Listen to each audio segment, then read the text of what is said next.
Hey guys, welcome to Chem Galaxy. तो आज हम लोग अपने एल्किल हैलाइड और एराइल हैलाइड के चैप्टर को वापस से कंटिन्यू करने जा रहे हैं। ऑलराइट, और अभी तक हम लोग एल्किल हैलाइड के बारे में पढ़ रहे थे। उसमें मैंने प्रिपरेशन मेथड भी कवर कर दिया, न्यूक्लियोफिलिक सब्स्टिट्यूशन जो उसकी मेन रिएक्शन होती हैं वो भी मैंने कवर कर दी हैं। ऑलराइट, अगर आप लोग ने वो वीडियोस नहीं देखे तो पूरी प्लेलिस्ट मैं यहाँ पे लिंक कर दूंगा, आप लोग उसको चेक कर सकते हो। ठीक है, आज हम लोग अब कंटिन्यू करने जा रहे हैं एराइल हैलाइड्स के बारे में। ओके, और आज हम लोग पढ़ेंगे preparation methods of aryl halides.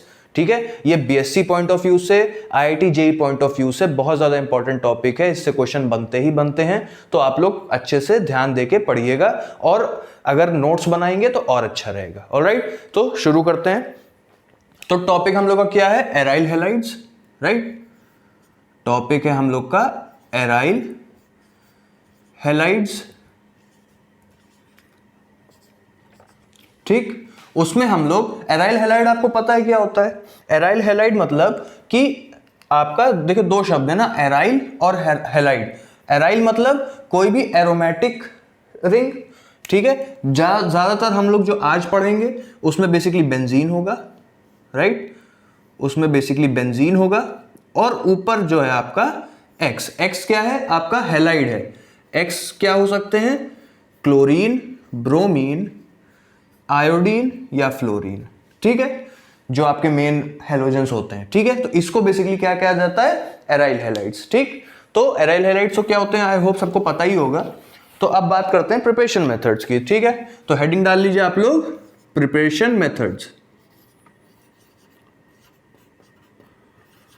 Preparation methods.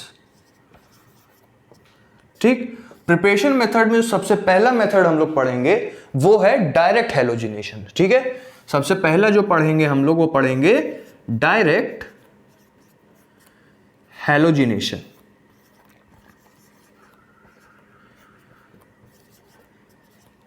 ठीक, डायरेक्ट हैलोजिनेशन। अब डायरेक्ट हैलोजिनेशन में हम लोग क्या करते हैं?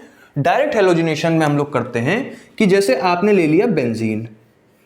ठीक, आपने ले लिया बेंजीन प्लस आपने ले लिया क्लोरीन।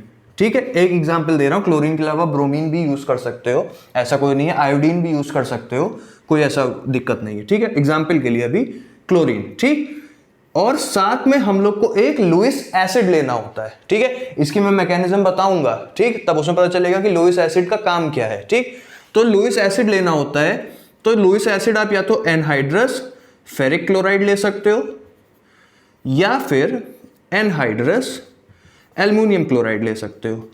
ठीक, बनेगा क्या? बनेगा सिंपली आपका जो मेन प्रोडक्ट बनेगा वो बनेगा कि बेंजीन के ऊपर क्लोरीन लग जाएगा। तो ये आपका क्या हो गया? क्लोरोबेंजीन। तो बेसिकली क्या किया हम लोग ने? Direct halogenation. इसको न्यूक्लियर हैलोजिनेशन भी कहते हैं क्योंकि जो बेंजीन है उस पर डायरेक्टली क्लोरीन आके जुड़ गया।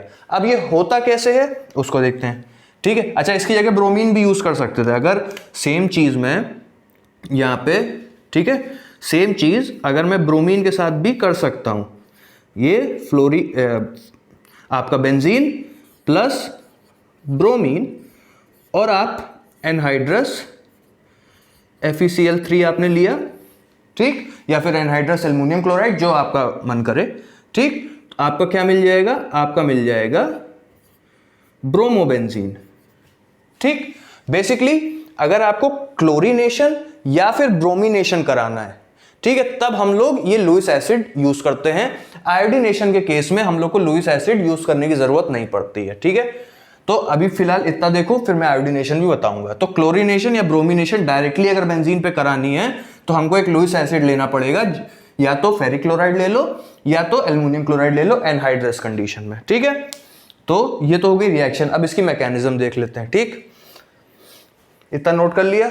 चलो, अच्छा, इसको आप लोग नोट कर लो एक पॉइंट बना के, इसको एरोमेटिक इलेक्ट्रोफिलिक सब्स्टिट्यूशन रिएक्शन भी कहते हैं। क्या कहते हैं इन रिएक्शंस को? ये जो दो रिएक्शंस हैं, एरोमेटिक इलेक्ट्रोफिलिक सब्स्टिट्यूशन रिएक्शन भी कहा जाता है। ठीक है, चलो, इतना हो गया।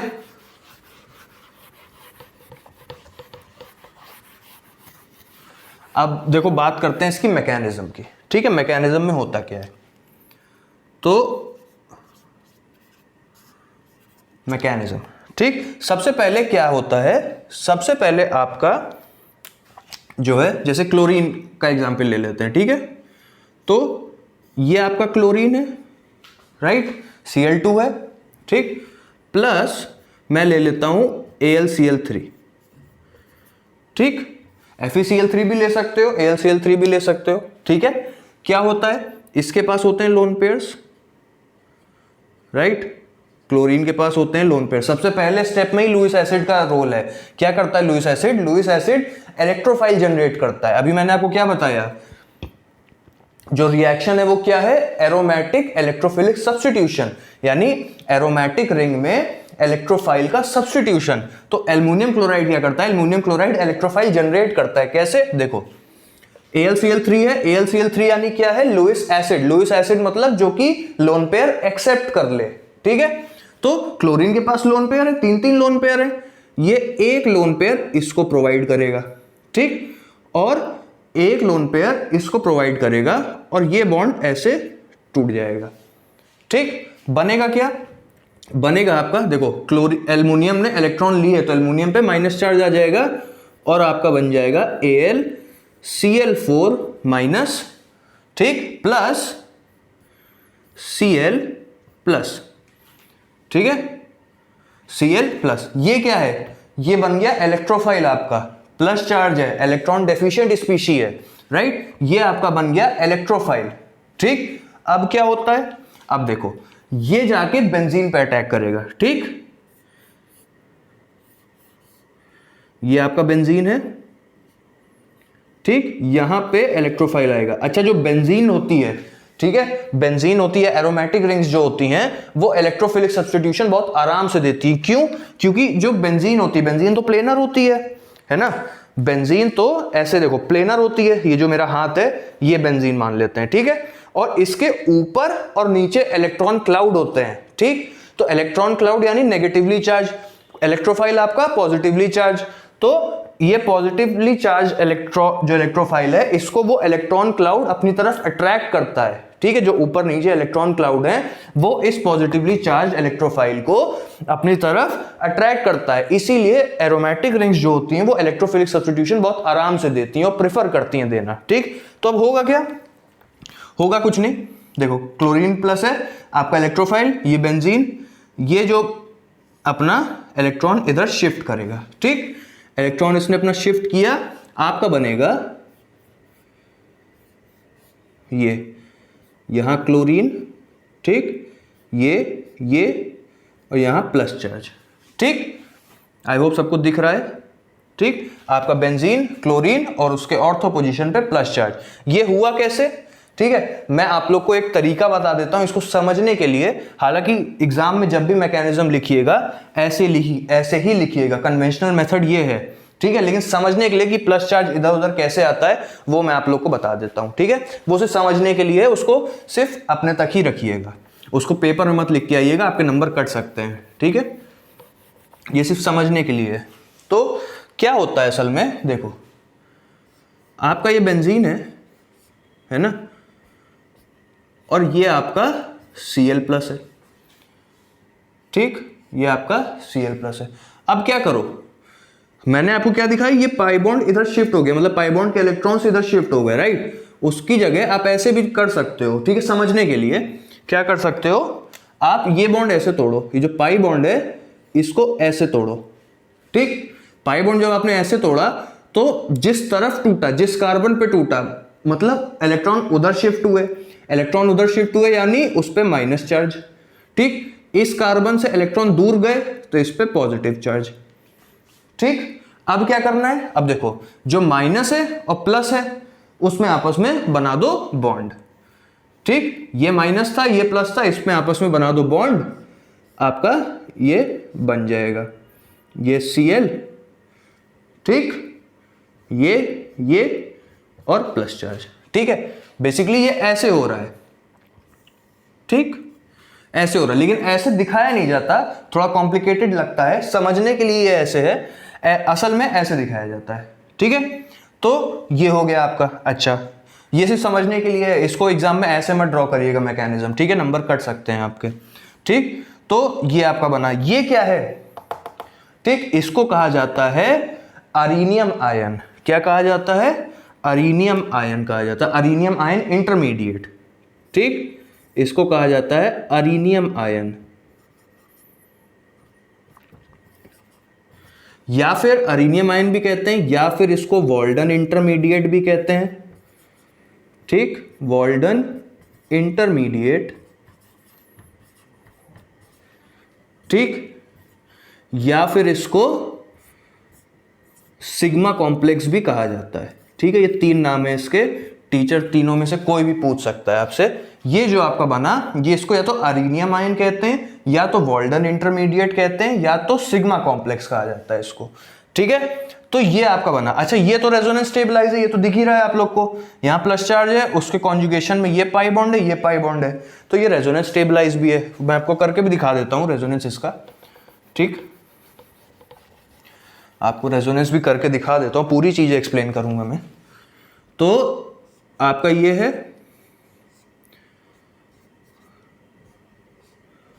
ये बना था, राइट। अब क्या होगा, ये बॉन्ड इधर शिफ्ट हो जाए, ठीक, तो क्या बनेगा,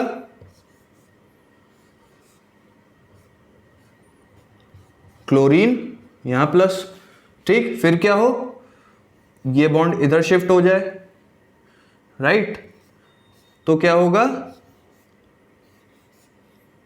आपका बनेगा प्लस, ये क्लोरीन यहां और यहां, ठीक।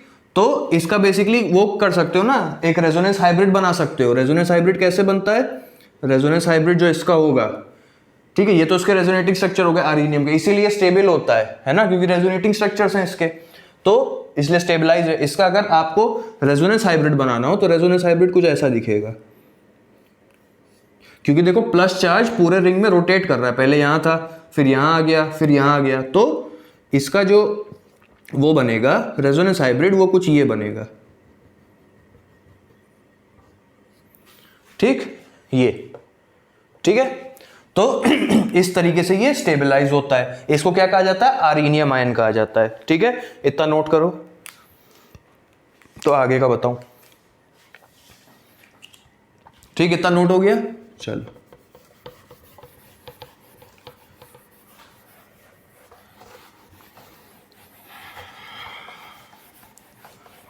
ठीक, तो आपका क्या बना, आपका बना था अरीनियम आयन, राइट, यहां क्लोरीन, ये और ये।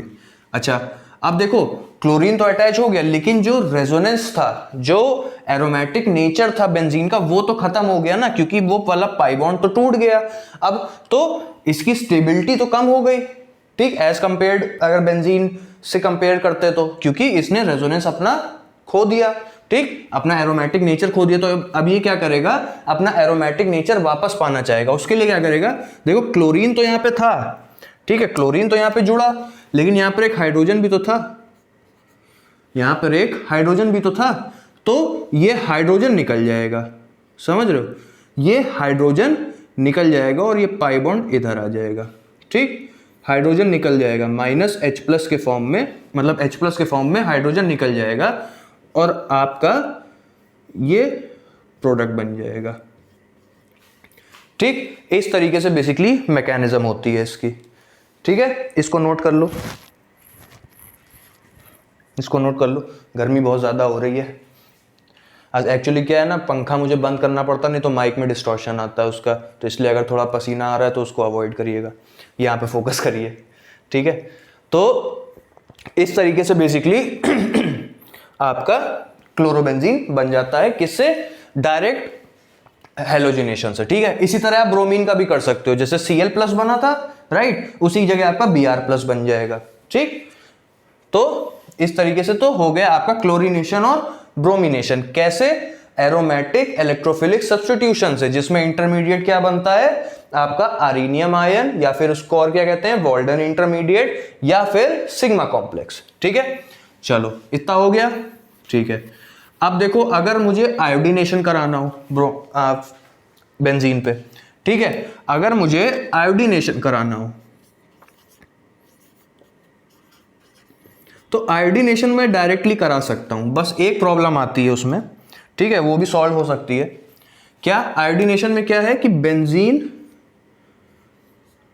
ठीक, प्लस आयोडीन डायरेक्टली, ठीक। प्रॉब्लम इस रिएक्शन की ये है कि ये रिएक्शन आपकी रिवर्सिबल रिएक्शन होती है, आपका ये बनता है, ठीक, आपका बनेगा आयोडोबेंजीन, ठीक, आयोडोबेंजीन प्लस HI, ठीक, ये बन जाएगा। बट प्रॉब्लम ये है कि जो HI है ये इसको रिवर्स कर देता है और वापस इसमें कन्वर्ट कर देता है, ठीक है। तो इसको सॉल्व करने के लिए क्या किया जाता है, जो HI है, ठीक है, इसको ऑक्सीडाइज कर दिया जाता है। HI को अगर आप ऑक्सीडाइज कर दो, HI को बेसिकली रिमूव कर दिया जाता है। आपने ली चैटलियर प्रिंसिपल पढ़ा होगा इक्विलिब्रियम के लिए, तो उसमें क्या होता है कि अगर आप अपने प्रोडक्ट हटाते रहो, ठीक, ये दो प्रोडक्ट्स है ना, अगर आप प्रोडक्ट हटाते रहो तो आपकी रिएक्शन फॉरवर्ड जाएगी, ठीक। जहां में चेंजेस हुए हैं, इक्विलिब्रियम आपका स्टैब्लिश्ड है, उसमें जिस जगह पे आपने चेंजेस किए हैं, इक्विलिब्रियम उन चेंजेस को नलिफाई करने की कोशिश करता है, ठीक है, उन चेंजेस को वापस से बराबर करने की कोशिश करता है। मतलब कि मैंने HI निकाल दिया तो इक्विलिब्रियम ये कोशिश करेगा कि मैं और HI बनाऊं, तो और HI जब तभी बनेगा जब आपका आयोडोबेंजीन बनेगा, तो बेसिकली रिएक्शन आपकी फॉरवर्ड होती जाएगी। तो बेसिकली हमको जो मेन काम करना होता है यहाँ, वो ये करना होता है कि HI को हम निकाल दें। HI कैसे निकाल सकते हो, HI आप ऑक्सीडाइज करके निकाल सकते हो। कैसे, HI की आप रिएक्शन करा दो नाइट्रिक एसिड के साथ, ठीक, नाइट्रिक एसिड के साथ रिएक्शन कराओगे, ये आयोडीन में कन्वर्ट हो जाएगा, ठीक है, तो आपका HI कंप्लीटली रिमूव। या फिर आप HI को आयोडिक एसिड के साथ भी रिएक्ट करा सकते हो, क्या, HiO3, ठीक, इसमें भी क्या होगा, आयोडीन में कन्वर्ट हो जाता है, ठीक है। तो जब आयोडीन में कन्वर्ट हो गया तो ये तो रिमूव होता जा रहा है, जब ये रिमूव होता जा रहा है तो रिएक्शन और फॉरवर्ड आती जा रही है, हमको आयोडोबेंजीन मिलता जा रहा है, ठीक है। इतनी बात समझ में आई, चलो इतना और नोट कर लो इसमें, ठीक, चलो। अच्छा, एक चीज प्रीवियस वाले में जो अभी मैंने क्लोरीनेशन और ब्रोमिनेशन बताया था फेरिक क्लोराइड के या फिर एल्युमिनियम क्लोराइड के साथ, उसमें एक चीज रह गई कि अगर देखो हमने बेंजीन लिया प्लस क्लोरीन था, ठीक है, एनहाइड्रस AlCl3 लिया, तो हमारा बना क्लोरोबेंजीन, राइट।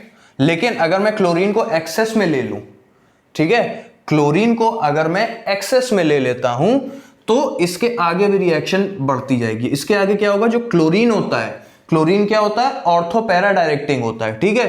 तो आगे ये फिर रिएक्ट करेगा, ठीक है, अगर क्लोरीन एक्सेस में है, क्लोरीन अगर एक्सेस में है तो ये आगे फिर रिएक्ट करेगा सेम मैकेनिज्म के थ्रू, जो मैकेनिज्म थी उसी मैकेनिज्म के थ्रू, जो जिसमें एरिनियम आयन या फिर वाल्टन इंटरमीडिएट बन रहा है, उसी मैकेनिज्म के थ्रू ये फिर से आगे क्लोरोबेंजीन आगे रिएक्ट करेगी, ऐसा समझ लो, है ना। क्लोरोबेंजीन आगे रिएक्ट करेगी और क्या होगा, क्योंकि क्लोरीन होता है ortho para directing, basically halogens जितने होते हैं वो ऑर्थो पैरा डायरेक्टिंग होते हैं, तो आपके दो प्रोडक्ट मिलेंगे, आपके दो प्रोडक्ट मिलेंगे। एक मिलेगा जिसमें क्लोरीन आपका ऑर्थो पोजीशन पे लगे, ठीक, और एक आपको मिलेगा जिसमें क्लोरीन आपका पैरा पोजीशन पे लगे, ठीक है। ये माइनर होगा, ये मेजर होगा, ठीक। ये मेजर क्यों होगा, क्योंकि दोनों क्लोरीन आप बहुत मतलब सबसे ज्यादा दूरी पे हैं एक दूसरे की, तो स्टेरिक हिंड्रेंस बहुत कम लगेगा, इसलिए ये सबसे ज्यादा स्टेबलाइज होंगे। ये कम स्टेबल होगा क्योंकि क्लोरीन क्लोरीन अगल बगल हैं, तो इसलिए स्टेरिक हिंड्रेंस ज्यादा लगेगा, ठीक है। तो ये चीज भी होती है, ये चीज याद रखिएगा। इसी की जगह अगर मैं जैसे बेंजीन लिया था ना, बेंजीन की जगह अगर मैं टाउलिन ले लेता, बेंजीन की जगह अगर मैं टाउलिन ले लेता, राइट, और इसकी रिएक्शन कराता,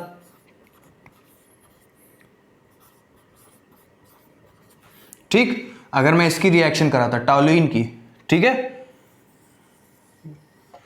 ठीक, तो टाउलिन में क्या होता, इसमें भी वही चीज होती, जो मिथाइल ग्रुप होता है, मिथाइल ग्रुप आपका क्या होता है, ऑर्थो पैरा डायरेक्टिंग होता है, ठीक है। तो ऑर्थो पैरा डायरेक्टिंग की वजह से इसमें भी दो प्रोडक्ट आपको मिलते हैं, एक तो ये मिलता और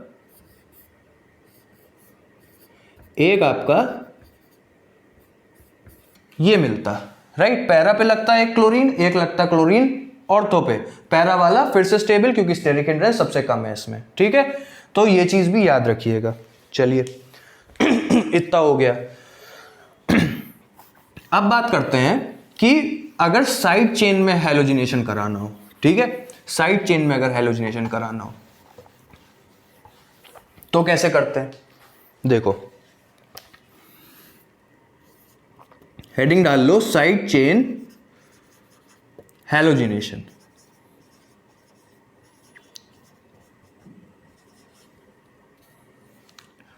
ठीक, साइड चेन हैलोजिनेशन से मतलब मेरा कि जैसे टॉल्यूइन ले लेते हैं, ठीक है, टॉल्यूइन ले लेते हैं, लेकिन इस बार हम लोग लुईस एसिड के प्रेजेंस में रिएक्शन नहीं करा रहे।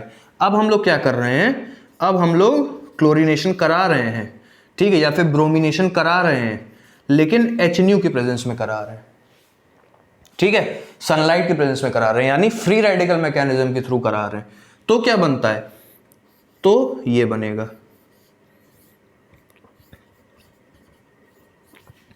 ठीक, जो आपकी साइड चेन थी वहां पे जाके आपका हैलोजन अटैच हो जाएगा, क्लोरीन या ब्रोमीन, ठीक है। कहां पे अटैच हो जाएगा, जो साइड चेन थी वहां पे अटैच हो जाएगा। क्लोरीन क्योंकि और रिएक्टिव होता है तो ये इसके आगे भी प्रोडक्ट देगा, आपका ये मिलेगा, फिर इसके बाद आपका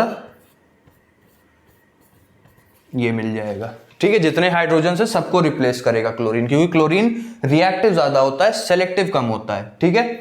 तो अच्छा, ये मैकेनिज्म कैसी होती है, ये होती है फ्री रेडिकल मैकेनिज्म। अगर आप लोग को इसके बारे में नहीं पता है तो मेरी एल्केन्स की पूरी एक सीरीज है, ठीक है, पूरी एक प्लेलिस्ट है जिसमें मैंने एल्केन्स के बारे में पढ़ाया है, उसमें मैंने ये पूरा डिटेल में पूरी मैकेनिज्म के साथ एक्सप्लेन किया है, तो आप लोग वो चेक कर सकते हो, डिस्क्रिप्शन में आपको उसका लिंक मिल जाएगा, ठीक है।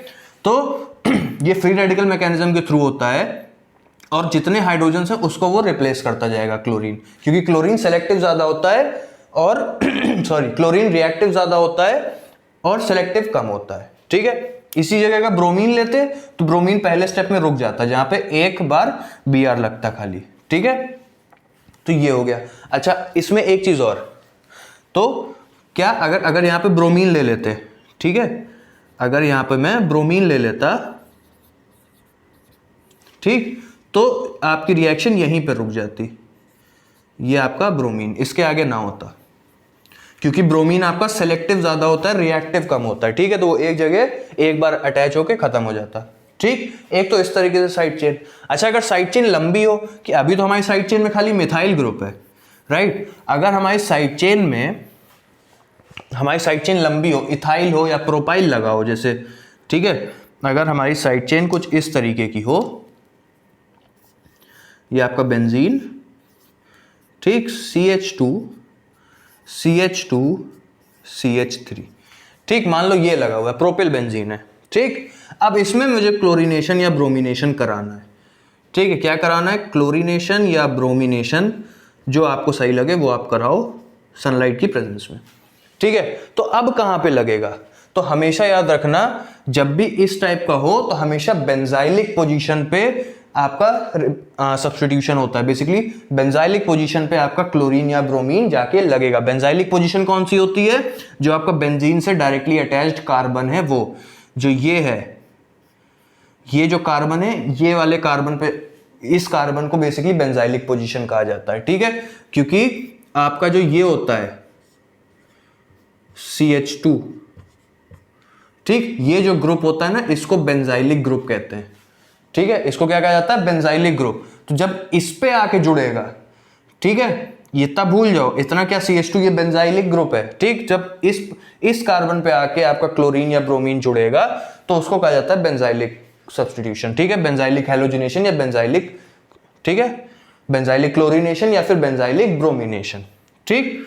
तो जब भी लंबी चेन हो तो हमेशा बेंजाइलिक पोजीशन पे आपका क्लोरीनेशन या ब्रोमिनेशन होगा। ऐसा नहीं बाकी कार्बन्स पे नहीं होगा, लेकिन वो आपका क्या होगा, माइनर होंगे। जो मेजर प्रोडक्ट होगा वो बेंजाइलिक वाला होगा। ऐसा क्यों होता है, ऐसा इसलिए होता है, पूरी मैकेनिज्म तो मैं नहीं बता रहा यहाँ पे, पूरी मैकेनिज्म मैंने डिस्कस कर रखी जैसे बताया था। बेसिकली क्या होता है कि आपका ये बनता है CH2 CH3 फ्री रेडिकल। ठीक है, आपका ये बनेगा। ठीक, ये फ्री रेडिकल काफी ज्यादा स्टेबल है। ठीक है, ये फ्री रेडिकल काफी ज्यादा स्टेबल है। कौन कौन से फ्री रेडिकल बन सकते थे? एक तो ये फ्री रेडिकल बन सकता था, एक फ्री रेडिकल ये बन सकता है CH2 CH3, एक फ्री रेडिकल ये बन सकता है। ठीक, और एक फ्री रेडिकल आपका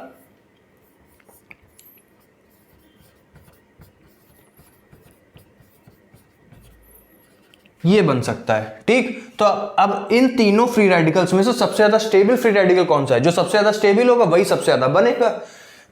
तो वही सबसे ज्यादा बनेगा तो उसी का प्रोडक्ट सबसे ज्यादा होंगे, राइट? तो सबसे ज्यादा स्टेबल फ्री रेडिकल ये है। कैसे? देखो, सबसे पहले स्टेबिलिटी की कंडीशन क्या होती है फ्री रेडिकल्स में? टर्शरी, फिर सेकेंडरी, फिर प्राइमरी। मतलब टर्शरी फ्री रेडिकल सबसे ज्यादा स्टेबल, फिर सेकेंडरी फ्री रेडिकल, फिर प्राइमरी फ्री रेडिकल। तो ये तो प्राइमरी फ्री रेडिकल है, ये सबसे कम स्टेबल है ना? प्राइमरी फ्री रेडिकल जो है वो सबसे कम स्टेबल है, तो इसको तो हटा ही दो, ये तो होना नहीं। ठीक, अब देखो ये भी सेकेंडरी फ्री रेडिकल है, ये भी सेकेंडरी फ्री रेडिकल है, बट यहां पे आपका जो फ्री रेडिकल है वो रेजोनेंस कर सकता है बेंजीन के साथ। जो ये फ्री रेडिकल है वो रेजोनेंस कर सकता है बेंजीन के साथ, राइट? अगर इसको मैं हटा के ऐसे कर दूं तो देखो जो फ्री रेडिकल है वो कॉन्जुगेशन में है पाई बॉन्ड्स के साथ, तो ये रेजोनेंस कर सकता है बेंजीन के साथ, इसलिए ये बहुत ज्यादा स्टेबल हो जाएगा एज कंपेयर टू दिस, इसलिए ये सबसे ज्यादा क्वांटिटी में बनेगा। तो यहां पे आके आपका क्लोरीन फ्री रेडिकल आके जुड़ जाएगा, या फिर ब्रोमीन फ्री रेडिकल आके यहाँ पे आके जुड़ जाएगा। ठीक है, तो सबसे ज्यादा प्रोडक्ट आपके बेंजाइलिक वाले मिलते हैं। ठीक है, समझ में आ गया क्यों? क्योंकि बेंजाइलिक पे जो फ्री रेडिकल बनता है वो सबसे ज्यादा स्टेबल होता है, इसलिए वो सबसे ज्यादा क्वांटिटी में बनता है, इसलिए आपका वो सबसे ज्यादा प्रोडक्ट देता है, राइट? तो बेसिकली क्या होगा आपका जो प्रोडक्ट मिलेगा, आपका प्रोडक्ट मिलेगा ये। अगर मान लेते हैं मैं ब्रोमिनेशन करा रहा था तो CH2 CH3 यहां पे Br। ठीक, आपका ये प्रोडक्ट मिलेगा। ठीक है, इतनी बात समझ में आई? चलो, ऑलराइट, इतना समझ में आ गया। अब इसके आगे क्या है इतना नोट कर लो आप लोग। ठीक, इतना हो गया। अच्छा, एक चीज और कि जैसे क्लोरीन ब्रोमीन ऐसे भी ले सकते हो, और इसकी जगह एक चीज और ले सकते हो, जैसे अगर ब्रोमिनेशन आपको स्पेसिफिकली कराना है, ठीक है, या फिर क्लोरीनेशन कराना है, दोनों के केस में ही है। इतना नोट हो गया? चलो, आप बेसिकली जैसे आपका ये था, ठीक, तो क्लोरीन और ब्रोमीन ऐसे भी ले सकते हो सनलाइट की प्रेजेंस में, लेकिन उससे अच्छे मेथड्स भी होते हैं। जैसे अगर आपको क्लोरीनेशन कराना है, ठीक है, तो आप थाइनिल क्लोराइड ले लो, SO2Cl2, किसकी? सनलाइट की प्रेजेंस में, या फिर ट्रेसेस ऑफ, या फिर थोड़ा सा पेरोक्साइड यूज कर लो, या तो सनलाइट की प्रेजेंस में। ठीक है, ये क्यों प्रेफर किया जाता है? ये इसलिए प्रेफर किया जाता है कि एक तो जो प्रोडक्ट था वो तो वही बनेगा, प्रोडक्ट जो हम लोग को चाहिए था वही मिलेगा। ठीक है, प्रोडक्ट में दिक्कत नहीं आएगी। जो अच्छी बात है इसके साथ कि इसके साथ बनता है sulphur dioxide plus hydrogen chloride की गैस। ठीक है, HCl जो आप लोग देखते हो, हाइड्रोक्लोरिक एसिड जिसे कहते हैं, वो असल में गैस होती है, हाइड्रोजन क्लोराइड गैस, उसको पानी में डिसॉल्व करके उसको हाइड्रोक्लोरिक एसिड बनाया जाता है। ठीक है, तो जब थाइनिल क्लोराइड के साथ आप रिएक्शन कराते हो तो सल्फर डाइऑक्साइड गैस मिलती है और HCl गैस मिलती है। ठीक है, तो ये दोनों गैस इन्वायरमेंट में एस्केप कर जाती हैं, तो आपको ऑलमोस्ट प्योर आपका कंपाउंड मिल जाएगा। समझ रहे हो? तो आपको बहुत ज्यादा प्योरिफिकेशन करने की जरूरत नहीं पड़ेगी, इसलिए ये मेथड प्रेफर किया जाता है। और अगर आपको ब्रोमिनेशन कराना है तो ब्रोमिनेशन कराने के लिए आप NBS यूज कर लो। ठीक है, NBS यूज कर लो थोड़ा सा पेरोक्साइड की प्रेजेंस में। ठीक, NBS यूज कर लो CCl4 में। ठीक, पेरोक्साइड हटा दो। NBS यूज करोगे जब CCl4 में, तो आपका क्या हो जाएगा, आपका जो प्रोडक्ट मिलेगा वो ये मिलेगा CH CH2 CH3 ब्रोमीन। ठीक है, ये NBS क्या होता है, NBS होता है एन ब्रोमोससिनामाइड। ये बहुत अच्छा रिएजेंट है ब्रोमिनेशन कराने के लिए। ठीक है, खासकर फ्री रेडिकल ब्रोमिनेशन कराने के लिए ये बहुत अच्छा रिएजेंट होता है और बहुत ज्यादा सेलेक्टिव होता है। ठीक है, ये नहीं करेगा कि बहुत सारे ब्रोमीन अटैच कर दे या कुछ इस टाइप का, एक ही करेगा और सबसे ज्यादा स्टेबल जगह पे करेगा। ठीक है, बहुत ही अच्छा रिएजेंट होता है, इसका नाम होता है एन ब्रोमोससिनामाइड। ठीक है, तो इसको नोट कर लो। अभी एन ब्रोमोससिनामाइड का स्ट्रक्चर भी बता देता हूं आपको मैं। ठीक, इतना हो गया। चलो, तो ये दोनों मेथड ज्यादा प्रेफर किए जाते हैं क्लोरीनेशन और ब्रोमिनेशन करने के लिए। ठीक है, जो आपका एन ब्रोमोससिनामाइड होता है उसका स्ट्रक्चर कुछ ये होता है। उसका स्ट्रक्चर होता है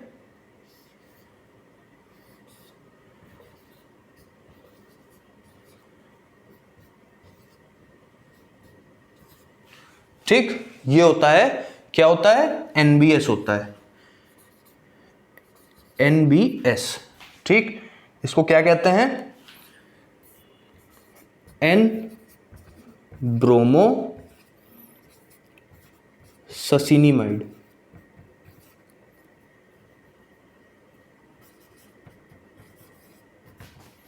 ठीक, एन ब्रोमोससिनामाइड।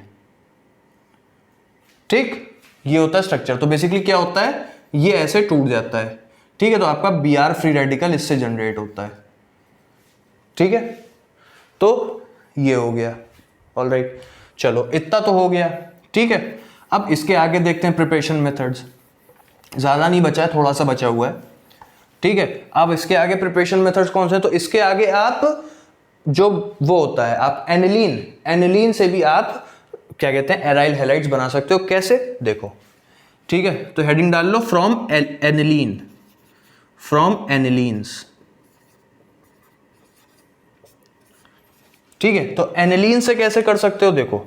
एनिलीन्स को आप बेसिकली डाइजोनियम क्लोराइड के सॉल्ट में कन्वर्ट करते हो, डाइजोनियम सॉल्ट में बेसिकली उसको कन्वर्ट करते हो, उसके बाद रिएक्शंस होती हैं।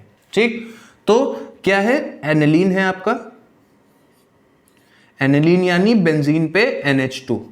ठीक, इसकी रिएक्शन मैं कराता हूं NaNO2 से प्लस HCl के साथ, NaNO2 और HCl के साथ। तो बेसिकली NaNO2 यहां नोट कर लेना ऊपर, NaNO2 और HCl जब रिएक्ट करते हैं तो आपको HNO2 मिलता है। ठीक है, HNO2 मिलता है। तो ये HNO2 क्या होता है, इसको कहते हैं नाइट्रस एसिड। बेसिकली ये रिएक्ट करता है जाके एनिलीन के साथ। ठीक, तो जब आप इसकी रिएक्शन कराओगे तो आपको मिलेगा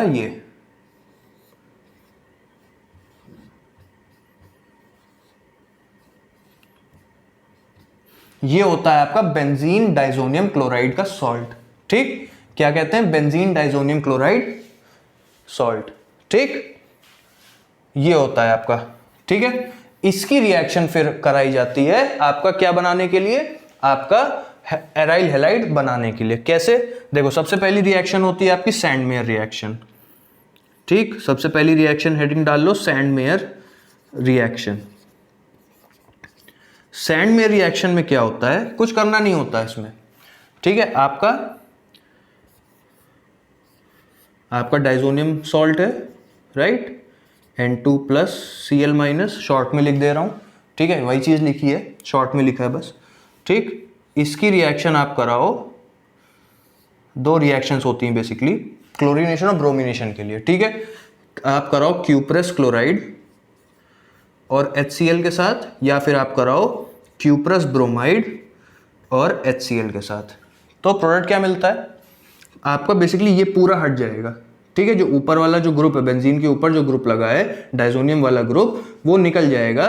उसकी जगह आपका सिंपली, क्योंकि क्यूप्रस क्लोराइड है तो आपका क्लोरीन लग जाएगा, N2 बाहर।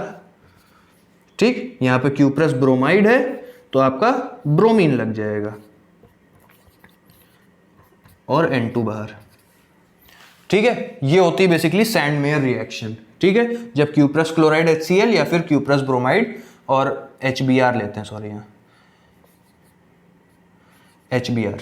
ठीक है, अच्छा, एक चीज हमेशा याद रखना कि जो ये क्लोरीन और ब्रोमीन लगा है, ये कौन सा है, ये जो कॉपर के साथ जो क्लोरीन और कॉपर के साथ जो ब्रोमीन था ये अटैच होता है, ये हमेशा याद रखना। सैंडमेयर रिएक्शन में जो क्लोरीन और ब्रोमीन अटैच होते हैं वो कौन से होते हैं, जो कॉपर के साथ लगे होते हैं, ठीक है। तो ये आपकी हो गई सैंडमेयर रिएक्शन, ठीक। अच्छा, अगर मुझे आयोडीनेशन कराना हो तो कैसे कराएंगे? आयोडीनेशन में ज़्यादा कुछ नहीं करना होता, इतना हो गया। चलो, आयोडीनेशन में ज़्यादा कुछ नहीं करना होता मुझे। आयोडीनेशन में बेसिकली जो Ki होता है ना, Ki एक्वस फॉर्म में आप ले लो पोटेशियम आयोडाइड को एक्वस फॉर्म में, उससे आपको डायरेक्टली आपका आयोडीन आयोडोबेंजीन मिल जाता है, ठीक है। तो क्या करना होता है, Ki एक्वस में, ठीक है, आप ले लो, आपको डायरेक्टली आपका आयोडोबेंजीन मिल जाएगा, ठीक है, डायरेक्टली आपका आयोडोबेंजीन मिल जाता है। ऑलराइट, चलो। अच्छा, अगर फ्लोरीनेशन कराना हो, ठीक है, क्योंकि अभी तक आप लोग ने गौर किया होगा हम लोग ने फ्लोरीनेशन की बात नहीं करी, क्योंकि फ्लोरीनेशन उन केसेस में नहीं होता है, ठीक है। अगर फ्लोरीनेशन कराना हो तो क्लोरीनेशन ब्रोमिनेशन सैंडमेयर रिएक्शन से करा दी, आयोडीनेशन Ki एक्वस से करा दिया, ठीक है। अब अगर मुझे फ्लोरीनेशन कराना हो, ठीक, अगर मुझे फ्लोरीनेशन कराना हो तो फ्लोरीनेशन के लिए क्या करते हैं, फ्लोरीनेशन के लिए थोड़ा सा डिफरेंट है, बहुत नहीं, हल्का सा वेरिएशन है कि आपका एनिलीन जो होता है, आपका जो बेसिकली डाइजोनियम क्लोराइड का जो सॉल्ट बनाते हो, यहाँ पर डाइजोनियम क्लोराइड का नहीं बनाते हो, बस फर्क इतना ही है, ठीक है। यहाँ पर HCl नहीं यूज करोगे बेसिकली, तो आपका एनिलीन है, इसकी रिएक्शन में कराता NaNO2 और प्लस HbF4 के साथ, ठीक है, HbF4 के साथ रिएक्शन होती है, तो इसमें जो डाइजोनियम सॉल्ट बनेगा आपका वो कुछ ये बनेगा, N triple bond N BF4 minus यहाँ पे प्लस, ठीक है, कुछ ये बनता है आपका, ठीक, ये बनता है, ठीक। इसको फिर जब हीट कर दो स्ट्रांगली, इसको जब स्ट्रांगली हीट कर दोगे ना तो आपका यहाँ पे फ्लोरीन लग जाएगा। जब आप इसको स्ट्रांगली हीट कर दोगे तो यहाँ पे फ्लोरीन लग जाता है, ठीक है। तो इस तरीके से फ्लोरीनेशन कराते हैं। इसका एक नाम भी है, इसका नाम मैं आपको लिखवा देता हूँ, जो ये पर्टिकुलर रिएक्शन है इसका नाम भी है, इसका नाम है बोल्ट्जमैन रिएक्शन, ठीक है। इस रिएक्शन को कहते हैं बोल्ट्जमैन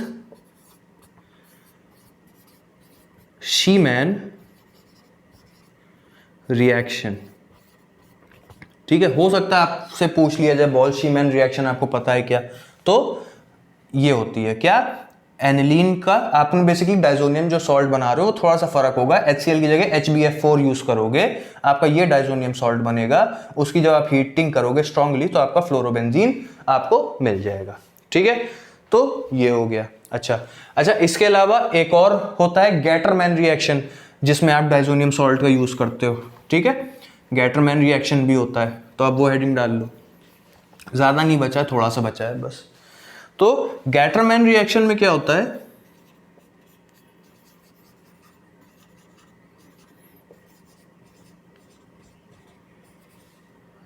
गैटरमैन रिएक्शन, तो गैटरमैन रिएक्शन में क्या होता है, आपका डाइजोनियम क्लोराइड है, राइट, ठीक। इसकी बस रिएक्शन में फर्क क्या आता है, जैसे सैंडमेयर में क्या था, क्यूप्रस क्लोराइड या क्यूप्रस ब्रोमाइड यूज कर रहे थे, यहाँ पे वो नहीं, यहाँ पे कॉपर और HCl यूज कर सकते हो, या कॉपर या HBr यूज कर सकते हो, ठीक है, कॉपर HCl या फिर कॉपर HBr। क्या हो जाएगा, सिंपली आपका HCl है तो क्लोरीन लग जाएगा, HBr है तो आपका ब्रोमीन लग जाएगा, सिंपली आपका ये आपकी रिएक्शन हो जाती है। इसको कहते हैं गैटरमैन रिएक्शन, ठीक है। क्या कहते हैं, गैटरमैन रिएक्शन। ये सब नेम्ड रिएक्शंस हैं और नेम्ड रिएक्शन डायरेक्टली क्वेश्चन में पूछी जा सकती हैं, ठीक है। तो आप लोग इस चीज का ध्यान जरूर रखिएगा। एक लास्ट रिएक्शन है, उसके बाद हम लोग का टॉपिक यहाँ पे खत्म हो जाएगा, ठीक है, प्रिपरेशन मेथड्स का। एक लास्ट टॉपिक और है जो है यानी कि एक लास्ट प्रिपरेशन मेथड है जो कि है हुन्स-डिकर रिएक्शन। क्या है आपकी, हुन्स-डिकर रिएक्शन, ठीक है, हुन्स-डिकर रिएक्शन होती है। हुन्स-डिकर रिएक्शन में क्या है, हुंस-डिकर रिएक्शन में अगर आपने जैसे AR, आपको बेसिकली सिल्वर सॉल्ट लेना है कार्बोक्सिलिक एसिड का, ठीक है, सिल्वर सॉल्ट लेना है कार्बोक्सिलिक एसिड का, इसकी रिएक्शन करानी है ब्रोमीन के साथ, किसमें, CCl4 में। इसकी रिएक्शन करानी है ब्रोमीन के साथ CCl4 में। क्या होता है आपका AR Br plus CO2 plus AgBr, ठीक, ये आपका बन जाता है। अगर ऐसे नहीं समझ में आया तो एक एग्जांपल दे देता हूं, जैसे AR की जगह बेंजीन लगा दो, सिंपल है ना, और OAg, राइट। इसकी मैंने रिएक्शन कराई ब्रोमीन के साथ, किसमें, CCl4 में, ठीक। क्या मिलेगा हमको, मिलेगा, ब्लैक से लिख देता हूं, हमको मिलेगा bromobenzene plus carbon dioxide plus AgBr, ठीक है, हम लोग को ये मिलता है। समझ में आया? इसकी मैकेनिज्म भी बता देता हूं मैं आप लोग को, ठीक है। फ्री रेडिकल मैकेनिज्म होती है, ठीक है, हुंस-डिकर रिएक्शन, ठीक, ये आपकी है, ठीक, ये एग्जाम्पल, ये जनरलाइज्ड वाली, ठीक है। इसकी मैकेनिज्म देख लो, इतना हो गया। चलो हुंस-डिकर की मैकेनिज्म देख लो आप लोग, अच्छा, मतलब पूछी जा सकती है मैकेनिज्म भी, क्योंकि अगर आपसे कहा गया राइट शॉर्ट नोट ऑन हुंस-डिकर, तो रिएक्शन खाली लिख के चले होगे तो पूरे नंबर नहीं मिलेंगे, लेकिन मैकेनिज्म लिखोगे तो अच्छी बात रहेगी।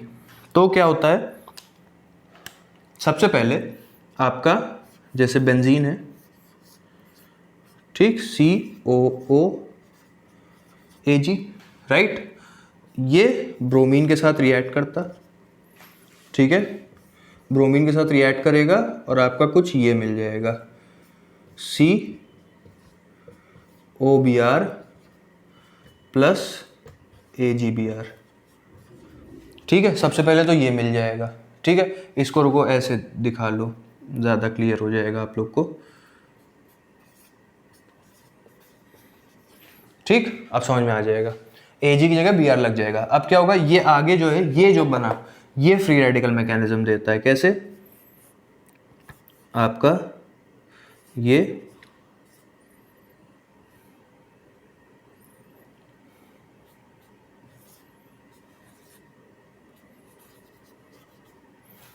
ठीक, ये हुआ, तो आपका ये क्या करेगा, आपका ये करता है, सबसे पहले तो यहां पे हेट्रोलिटिक फिजन होगा, ठीक है, यहाँ पे हेट्रोलिटिक फिजन होगा ऐसे और ऐसे, ठीक है, और दूसरा हेट्रोलिटिक फिजन इधर होगा ऐसे और ऐसे, ठीक है। समझ में आया?